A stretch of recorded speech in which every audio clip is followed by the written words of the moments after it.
Olá, bom dia, boa tarde, boa noite. Vamos dar uma olhadinha aí na questão do PAS 3, prova de 2017.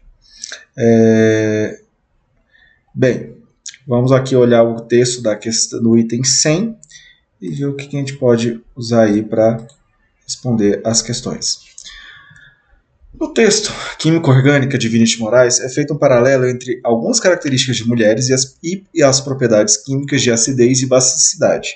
São as mulheres ácidas e as mulheres básicas. Qualificação esta tirada à designação coletiva de compostos químicos. Tendo como referência o fragmento de texto acima, julgue o item 100 e faça o que se pede no item 101, que é do tipo C. Considere que 6 estudantes de um curso de Química, inspirando-se no texto Química Orgânica, produziram camisetas com a fórmula estrutural de um ácido ou uma base, tendo cada estudante escolhido... Poxa, agora que eu estou vendo que não dá para editar. Que triste. Mas ok, vamos lá. Considere que 6 estudantes de um curso de Química, inspirando-se no texto Química, produziram de um ácido ou uma base, tendo cada estudante escolhido para a sua camiseta a substância que julgou estar mais de acordo com a sua personalidade. As 6 camisetas confeccionadas pelo grupo estão abaixo representadas. Nesse caso, tendo em vista as camisetas produzidas, infere-se que 3 estudantes se identificaram com substâncias ácidas e outros 3 com substâncias básicas. Ok, aí nós temos as camisetas. Tendo em vista as camisetas produzidas, infere-se que 3 estudantes se identificaram com substâncias ácidas e outros 3 com substâncias básicas.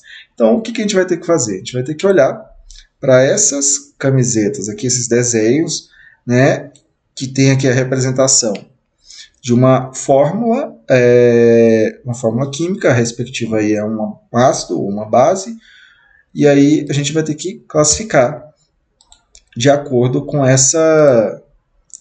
classificação de ácido ou base, certo?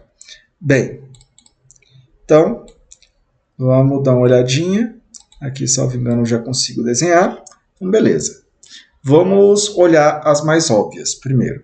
Bem, caso você não lembre, né, sobre algumas funções orgânicas, tem uma função orgânica que ela carrega já no nome a própria classificação, se ela seria ácido ou base, que é quem? O ácido carboxílico. O ácido carboxílico, ele apresenta ali uma carbonila. Carbonila é um carbono fazendo uma dupla ligação com um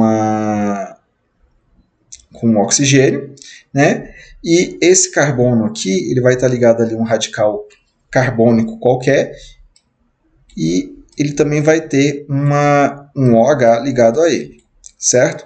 Isso aqui é o que nós chamamos de carboxila, ok? Carboxila. Então, que é quando você tem esse carbono com a dupla com oxigênio ligado a uma hidroxila, a um oxigênio que está ligado a um hidrogênio, certo? Então, isso aqui, qual o nome dessa função orgânica? Ácido carboxílico. Então, se a gente observar aqui, dentre as 6 opções de camisetas, né, nós já percebemos que esta daqui, ela vai ser classificada como um ácido, que eu vou usar a letra A para representar, ok? Então, é um ácido. Tudo bem com isso? Então, vamos lá. Agora, em relação... Vamos olhar aqui o NaOH. O NaOH, ele é um hidróxido de sódio, né? Esse OH, no caso aqui, a gente está falando de uma substância inorgânica, né? Substâncias inorgânicas ali, assim, no geral, né? Se você observar ali o OH, você pode inferir que há grande chance de se tratar de uma base, né? No caso do NaOH, ele é uma substância que é formada por 2 íons, uma substância iônica formada por 2 íons. O Na+, que é o cátion do sódio, e o OH-. O OH-, ele vai ter ali um excesso o oxigênio vai ter um elétron a mais. Então, por isso, ele vai ter a carga de -1. Então, esses dois aqui, eles vão formar o hidróxido de sódio, uma substância iônica. E é uma substância que, em meio aquoso, vai liberar o quê? OH-. Então, de acordo com o conceito de base de arrênios, então, o NaOH é uma base. porque libera OH- em meio aquoso, ok? Beleza, então outro ácido famosinho, né? É o EH3PO4. O H3PO4 ele é o ácido fosfórico, né? A estrutura dele, ele tem vai ser algo mais ou menos assim.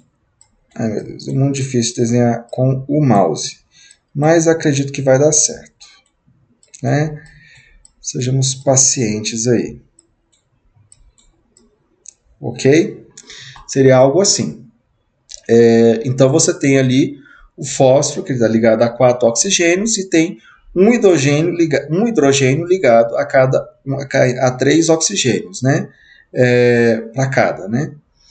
Então, o que acontece? Isso aqui, o ácido fosfórico ele é um triácido, né? Porque ele tem 3 hidrogênios ionizáveis. Esses hidrogênios que estão ligados ao oxigênio, né? Essa ligação, digamos assim, ela é mais fraca, ou seja, esse hidrogênio é mais fácil de ser retirado. Então, em meio aquoso, o que vai acontecer? A molécula de água vai pegar esse H, esse esse hidrogênio, certo? Então, vão liberar ali, esses 3 hidrogênios são capazes de se desligarem da molécula e vai formar o quê? O fosfato, que é o PO4 3-, e 3 íons H+, ok? Então, isso é o ácido fosfórico. Tudo bem com isso? Então, só limpando aqui um pouco a tela para melhorar. Então, ácido fosfórico, lógico, a classificação dele vai ser como ácido. Então, o ácido fosfórico, aí, a fim de curiosidade, né, o ácido fosfórico ele aí é conhecido, né, por ser o ácido da Coca-Cola, né, dos refrigerantes do tipo cola, melhor dizendo. Bem, o NaOH é o hidróxido de sódio, também aí é o componente da soda cáustica, né? Que é muito utilizado aí na fabricação de sabões e também como desentupidor, alguns itens de limpeza, né? Bem, e aqui temos um outro ácido, o H2S. O H2S, o ácido sulfídrico, ele é um hidrácido, ou seja, é um ácido inorgânico que não apresenta oxigênio na sua estrutura. Ele também é um diácido, porque ele tem 2 hidrogênios ionizáveis. Quando ele ioniza, ele vai formar o íon sulfeto,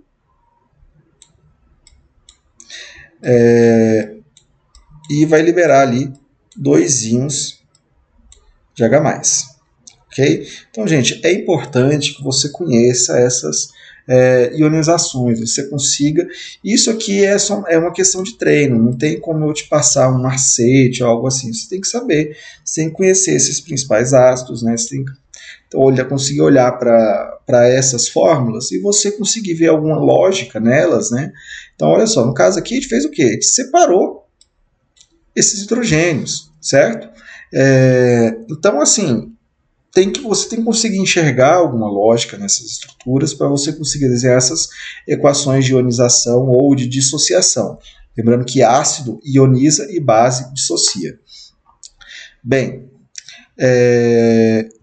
então, o que a gente vai conseguir concluir aqui? Já que esse aqui é o ácido sulfídrico ele é conhecido aí pelo seu cheiro desagradável, né? Que muitas vezes está associado ao cheiro de ovo podre, né? Bem, o ácido sulfídrico, ele, então, logicamente, é um ácido, então ele vai receber ali a classificação de ácido aqui, né? Outra base famosa, o NH3. O NH3 é uma base que nós chamamos de, eu falei ácido, né? Tá errado, é uma base. O NH3 é uma base. Por que ela é uma base? O que vai acontecer com ela em água? De acordo com o conceito de ácido e base de Bronsted-Lowry, Uma base é aquela substância que vai ser capaz de receber um próton. O que seria um próton? Um H+, por exemplo, né? O H+, ele é um próton. É uma forma de você representar o próton. Por quê? O átomo de hidrogênio ele teria apenas um próton e um elétron. Né? Do hidrogênio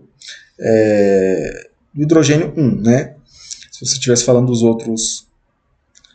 outros isótopos do hidrogênio, né, você poderia ter nêutrons ali na história. Mas no caso que a gente está falando do hidrogênio 1. Ok?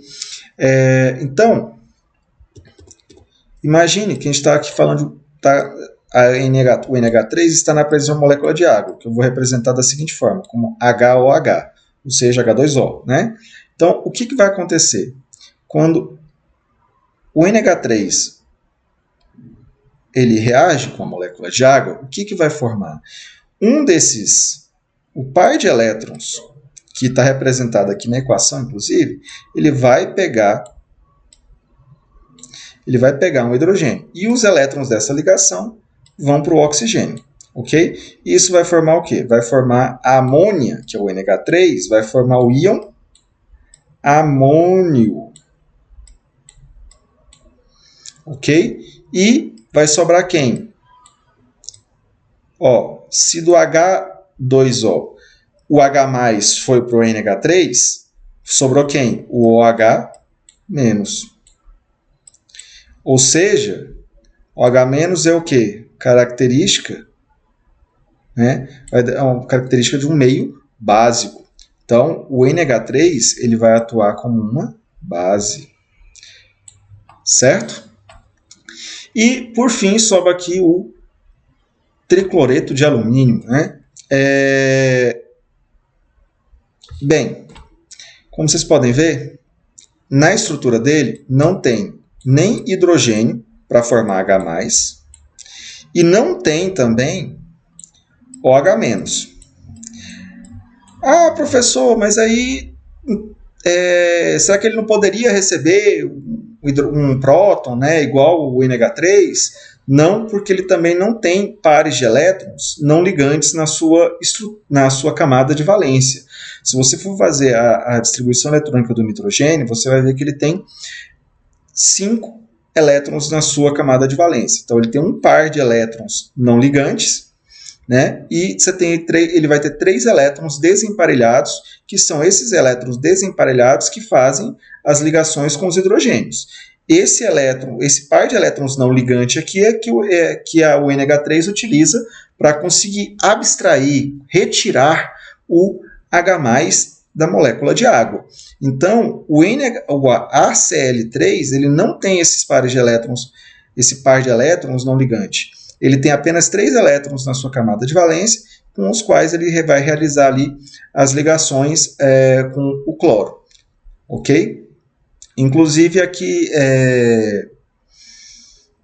essa substância, né, as ligações do alumínio com o cloro, a gente não consegue nem classificar elas, tipo assim, elas não são 100% iônicas, nem são 100% covalentes. Então, é o tipo de situação aqui que às vezes você pode até encontrar situações em que vai representar, de fato, como uma ligação covalente. Ok? Então, não é possível a gente falar aqui de ácido e base nesse caso. Então, a AlCl3, de acordo com os conceitos de Arrhenius, de Bronsted-Lowry, né, não vai atuar como um ácido ou uma base. Ok? Então, está errado, porque então a gente vê que tem o quê? Aqui, no caso, o AlCl3, né, a melhor classificação seria como sal, ok? Porque ele é resultado da neutralização do hidróxido de alumínio com o ácido clorídrico, ok? Do AlOH3 e do HCl. Então, nós temos aí um sal, 3 ácidos e 2 bases. Então, vamos voltar aqui. E aí, então, olha só. Neste caso, tendo em vista as camisetas produzidas, infere-se que 3 estudantes se identificaram com substâncias ácidas e outros 3 com substâncias básicas. Então, está falando que é 3 ácidos, 3 bases. Então, está errado, porque tem um deles que não é nem ácido, nem base. Ok? Então, o item 100 está errado. Tudo bem com isso, gente? Então, item 100, errado. Beleza? Então, é isso aí, gente. Até a próxima, né? Não se esqueçam aí de curtir o vídeo, se inscrever no canal, né? E qualquer dúvida é só deixar nos comentários. Um abraço, gente.